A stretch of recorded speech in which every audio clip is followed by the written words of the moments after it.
Gunung Slamet merupakan gunung tertinggi di Jawa Tengah dengan ketinggian 3.428 mdpl. Gunung ini dijuluki pula sebagai gunung paling angker se-Jawa Tengah. Beragam mitos maupun kisah mistis telah menyelimuti gunung tersebut.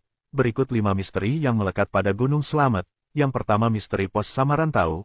Para pendaki dihimbau untuk tidak mendirikan tenda maupun beristirahat sejenak di pos ini. Diketahui, pos ini adalah salah satu pos terangker yang berisi penunggu dari kalangan jin yang jahil. Yang kedua, misteri gerbang gaib. Jalur pendakian yang diberi nama Brambangan juga menyimpan salah satu misteri di dalamnya, yakni ditunjukkan dengan penampakan 2 pohon besar yang menyerupai sebuah pintu gerbang.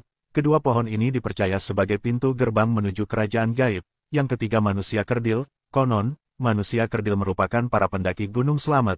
Namun, dirinya tak bisa kembali hingga akhirnya menjadi penunggu Gunung Slamet. Karena terlalu lama di atas gunung tersebut, manusia kerdil kehilangan naluri kemanusiaannya sehingga ia bertingkah layaknya binatang. Yang keempat, misteri pasar setan. Tak hanya ada di Gunung Merapi, konon Gunung Slamet juga mempunyai kawasan jual beli para makhluk halus. Diketahui, letak pasar tersebut berada di punggung Gunung Slamet. Peristiwa mistis tersebut ditandai dengan suara angin kencang yang terdengar jelas di telinga para pendaki. Yang kelima, misteri Surono. Surono merupakan salah satu pendaki yang berhasil naik hingga ke puncak Gunung Slamet. Namun sesampainya di puncak, dirinya dikabarkan meninggal tanpa penyebab yang jelas. Untuk mengenang sosok Surono, dibangunlah sebuah tugu yang diberi nama Tugu Surono tepat di puncak Gunung Slamet.